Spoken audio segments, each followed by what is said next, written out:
उत्पत्ति अध्याय 37। यूसुफ और उसके भाई। याकूब तो कनान देश में रहता था, जहां उसका पिता परदेशी होकर रहा था। और याकूब के वंश का वृत्तांत यह है। यूसुफ 17 वर्ष का होकर अपने भाइयों के संग भेड़ बकरियों को चराता था, और वह लड़का अपने पिता की पत्नी बिल्हा और जिल्पा के पुत्रों के संग रहा करता था, और उनकी बुराइयों का समाचार अपने पिता के पास पहुंचाया करता था। और इज़राइल अपने सब पुत्रों से बढ़कर यूसुफ से प्रीति रखता था, क्योंकि वह उसके बुढ़ापे का पुत्र था, और उसने उसके लिए रंग बिरंगा अंगरखा बनवाया। परंतु जब उसके भाइयों ने देखा कि हमारा पिता हम सब भाइयों से अधिक उसी से प्रीति रखता है, तब वे उससे बैर करने लगे और उसके साथ ठीक से बात भी नहीं करते थे। यूसुफ का स्वप्न। यूसुफ ने एक स्वप्न देखा और अपने भाइयों से उसका वर्णन किया। तब वे उससे और भी द्वेष करने लगे।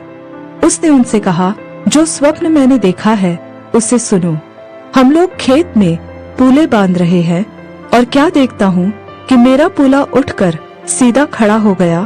तब तुम्हारे पूलों ने मेरे पूले को चारों तरफ से घेर लिया और उसे दंडवत किया। तब उसके भाइयों ने उससे कहा, क्या सचमुच तू हमारे ऊपर राज्य करेगा, या क्या सचमुच तू हम पर प्रभुता करेगा? इसलिए वे उसके स्वप्नों और उसकी बातों के कारण उससे और भी अधिक बैर करने लगे। फिर उसने एक और स्वप्न देखा और अपने भाइयों से उसका भी यह वर्णन किया। सुनो, मैंने एक और स्वप्न देखा है कि सूर्य और चंद्रमा और 11 तारे मुझे दंडवत कर रहे हैं। यह स्वप्न का उसने अपने पिता और भाइयों से वर्णन किया। तब उसके पिता ने उसको डांट कर कहा, यह कैसा स्वप्न है जो तूने देखा है? क्या सचमुच मैं और तेरी माता और तेरे भाई सब जाकर तेरे आगे भूमि पर गिरकर दंडवत करेंगे? उसके भाई तो उससे डाह करते थे, पर उसके पिता ने उसके उस वचन को स्मरण रखा। उसके भाई अपने पिता की भेड़ बकरियों को चराने के लिए शेकेम को गए। तब इज़राइल ने यूसुफ से कहा, तेरे भाई तो शेकेम ही में भेड़ बकरी चरा रहे होंगे, इसलिए जा, मैं तुझे उनके पास भेजता हूँ। उसने उससे कहा, जो आज्ञा, मैं हाजिर हूँ। उसने उससे कहा, जा, अपने भाइयों और भेड़ बकरियों का हाल देख आ कि वे कुशल से तो हैं, फिर मेरे पास समाचार ले आ। अतः उसने उसको हेब्रोन की तराई में विदा कर दिया, और वे शेकेम में आया। और किसी मनुष्य ने उसको मैदान में इधर उधर भटकते हुए पाकर उससे पूछा, तू क्या ढूंढता है? उसने कहा, मैं तो अपने भाइयों को ढूंढता हूँ। कृपा कर मुझे बता कि वे भेड़ बकरियों को कहाँ चरा रहे हैं। उस मनुष्य ने कहा, वे तो यहाँ से चले गए हैं, और मैंने उनको यह कहते सुना, आओ हम दोतान को चले। इसलिए यूसुफ अपने भाइयों के पीछे चला और उन्हें दोतान में पाया। यूसुफ का दासत्व के लिए बेचा जाना। जैसे ही उन्होंने उसे दूर से आते देखा, तो उसके निकट आने के पहले ही उसे मार डालने की युक्ति की।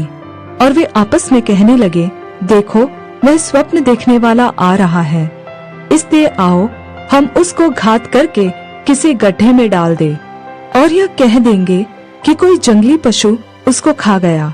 फिर हम देखेंगे कि उसके स्वप्नों का क्या फल होगा।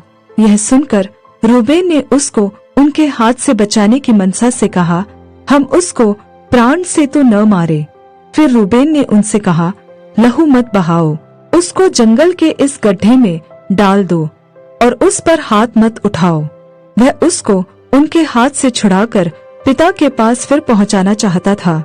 इसलिए ऐसा हुआ कि जब यूसुफ अपने भाइयों के पास पहुंचा, तब उन्होंने उसका रंग बिरंगा अंगरखा जिसे वह पहने हुए था उतार लिया, और यूसुफ को उठाकर गड्ढे में डाल दिया। वह गड्ढा सूखा था और उसमें कुछ जल न था। तब वे रोटी खाने को बैठ गए, और आंखें उठाकर क्या देखा कि इश्माएलियों का एक दल ऊंटों पर सुगंध द्रव्य, बलसान और गंधरस लादे हुए गिलाद से मिस्र को चला जा रहा है। तब यहूदा ने अपने भाइयों से कहा, अपने भाई को घात करने और उसका खून छिपाने से क्या लाभ होगा? आओ हम उसे इश्माएलियों के हाथ बेच डालें और अपना हाथ उस पर न उठाएं, क्योंकि वह हमारा भाई और हमारी ही हड्डी और मांस है। और उसके भाइयों ने उसकी बात मान ली।